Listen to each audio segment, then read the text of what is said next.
Imran Khan vlog में खुश आमदीद। आज हम बात करेंगे इमरान खान और मौलाना का इत्तेहाद। एक ये सवाल है मौलाना का और इमरान खान का इत्तेहाद। दूसरा सवाल ये है, क्या नवाज शरीफ ने सियासत से रिटायरमेंट ले ली है या नहीं। आज हम इनके ऊपर बात करेंगे। तो मौलाना फजलुर रहमान ने प्रेस कॉन्फ्रेंस की है जिसमें 4 नुक्ते उठाए हैं। मौलाना फजलुर रहमान ने JUI के सरबराह हैं, उन्होंने 4 नुक्ते अपने प्रेस कॉन्फ्रेंस में उठाए हैं। पहला पहला हम आपको बताएं कि हमारे साथ, यानी कि मौलाना फजलुर रहमान फरमाते हैं कि पहले नुक्ते में कि हमारे साथ धांधली हुई है, बड़ी ज़बरदस्त किस्म की धांधली हुई है। और अगर हम कौमी असम्बली में जाएंगे तो रिजर्वेशन के साथ जाएंगे, वरना हम नहीं जाएंगे। यानी कि फिर वो उनका ये भी मानना है कि हमारी जो कौमी असम्बलियाँ हैं ये रियली जमहूरी नहीं है। और दूसरा उनका नुक्ता ये था कि हमारे साथ जो धांधली करवाई है वो इस्टब्लिशमेंट ने करवाई है। इस्टब्लिशमेंट ने, उनका मौलाना फजलुर रहमान का अपनी प्रेस कॉन्फ्रेंस में दूसरा जो पॉइंट था ये था कि इस्टब्लिशमेंट ने हमारे साथ धांधली करवाई और हमें बहुत नुकसान पहुंचाया है।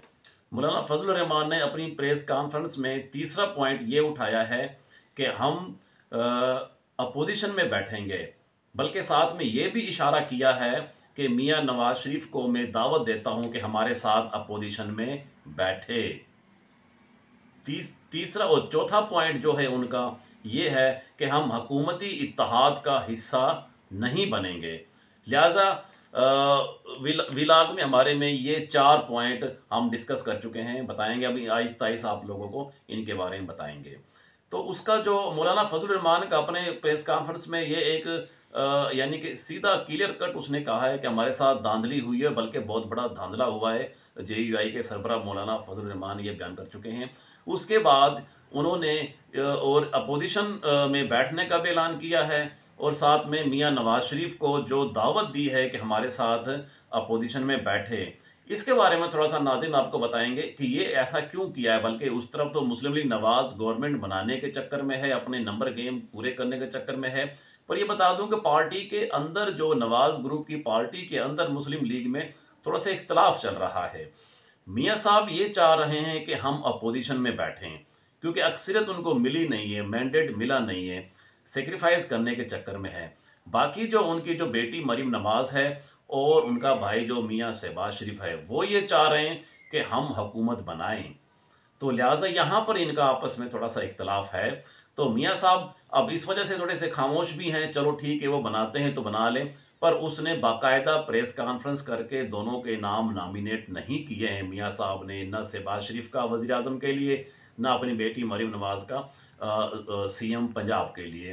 लिहाजा मौलाना फजलुर रहमान ने इसी तरफ इशारा किया है कि मियाँ नवाज को कि अपने MNAs को साथ लेके हमारे साथ अपोजिशन में बैठे।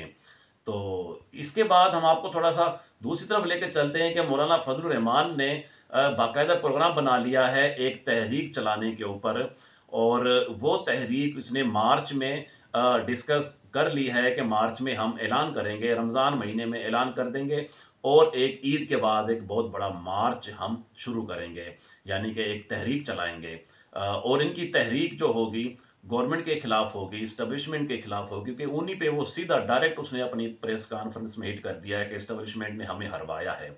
अच्छा, अब इस्टब्लिशमेंट के साथ इनकी जो ये थोड़ी सी नाराज़गी जो है, और इसी तरह ही इमरान खान की, खान साहब की भी उन्हीं के साथ नाराज़गी इस्टब्लिशमेंट के साथ है। तो लिहाजा अब ये दोनों के दोनों जो हैं अपनी अपनी पार्टी के सरबराह, पहले पास्ट में अगर हम जाएं तो ये एक दूसरे पे बड़ा बड़ा बहतान और इल्ज़ाम तराशी करते थे और ऐसे ऐसे नाम लेके पुकारते थे खान साहब मौलाना साहब को, और मौलाना साहब खान साहब के नाम से बल्कि ये भी कह देते थे कि ये यहूदी एजेंट है, हमारे मुल्क को तोड़ने आया है, ये और वो, ऐसी ऐसी 100 बातें करते थे मौलाना साहब। खान साहब भी इसी तरह ही कोई ना कोई बात उनके लिए ख़तरनाक बातें करते थे, बल्कि वो तो जो है ना असफंदियार के लिए भी करते थे। बहरहाल आज इनका दोनों का मौक़िफ़ जो एक हो चुका है, दोनों के दोनों एंटी इस्टब्लिशमेंट जो हो चुके हैं, दोनों का बयानिया जो सेम हो चुका है। लिहाजा इस वजह से दोनों के दोनों हमें लग रहा है कि ये एक पिच पे आ गए हैं, जिस वजह से कोई मार्च में कोई इन्होंने कोई जो है ना प्रोग्राम बना लिया है कि कुछ ऐलान किया जाए या कोई एक तहरीक चलाई जाए गवर्नमेंट के खिलाफ, कि ताकि इनकी सुनी जाए, कोई ये वो। इस तरह की बातों पे इनकी जो है ना आपस में कोई इत्तेहाद हुआ है। बाकी जो पार्टियां हैं वो इनको मना कर रहे हैं कि मौलाना साहब को कि आप हुकूमत में बैठें और इस तहरीक का हिस्सा ना बने। अब देखते हैं कि ये किसके कोर्ट में जाती है, क्या होता है, क्या नहीं। नाज़रीन, इस तरह होता है सियासत में। कल आपस में ये इनका इत्तेहाद था मौलाना साहब का, ज़रदारी का और मुस्लिम लीग नवाज़ का। आज इनकी थोड़ी-सी इख्तिलाफ़ हो गई है कि उनको सीटें मिल चुकी हैं, मौलाना साहब को इतनी सीटें मिली नहीं हैं, इनकी एस्टेब्लिशमेंट के साथ नाराज़गी हो गई है। खान साहब का भी एंटी एस्टेब्लिशमेंट बयानिया है। आज ज़ाहिर है इनके आपस में थोड़े से राय मिल चुकी है, तो लिहाज़ा तो खान साहब का और मौलाना फजल रहमान का आपस में इत्तेहाद हो गया है। आज के लिए इतना ही। अगर किसी को भी कोई सवाल हो, कोई चीज़, तो हमें कमेंट्स बॉक्स में कीजिएगा। इंशाअल्लाह ताला हम आपको सवालों का जवाब ज़रूर देंगे। अल्लाह हाफ़िज़।